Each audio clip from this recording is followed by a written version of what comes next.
Hello, I'm Laurel Anne Hill. Welcome to my home.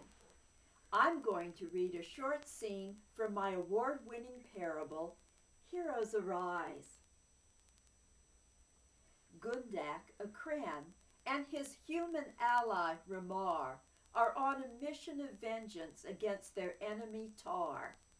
Now, Gundak has discovered that Tar may have harmed Ramar's sister, and he has just imparted the bad news. As I read this, remember that Crans are much taller than humans are, and they've got 4 arms. An expression of pain and terror flashed across Ramar's face with the speed of an enemy's strike. "No," Ramar whispered. The human clamped his jaws together. His body stiffened. He tore the bracelet from Gundak's grasp and clutched it against his chest.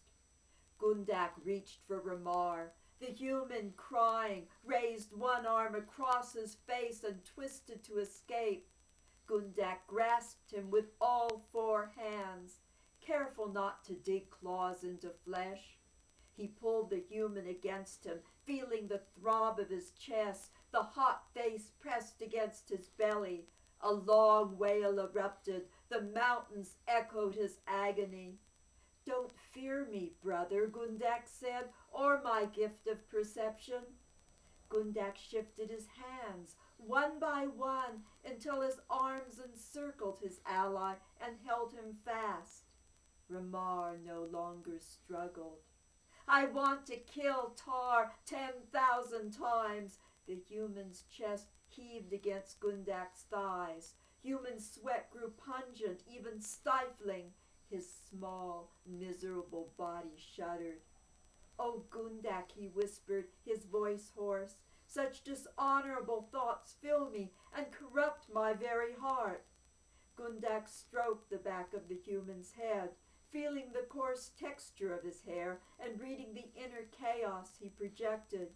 He could almost see the tiny triangular head scales of a very young mountain crenling, a small bludgeoned face smeared with bright chestnut blood, perhaps a son or nephew of Tar. Ramar's ugly desires were not so different from the ones Gundak had fought earlier today.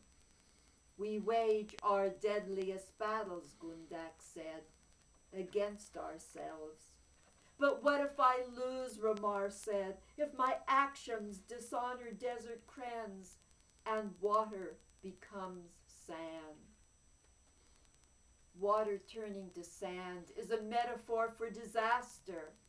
After all, if water in the Red Desert turned to sand, Gundak and his tribe would lose their ancestral homeland.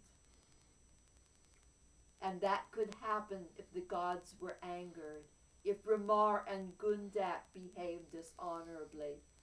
Gundak struggles to hold down the dark desires to harm the innocent. But can he control Ramar's dark desires?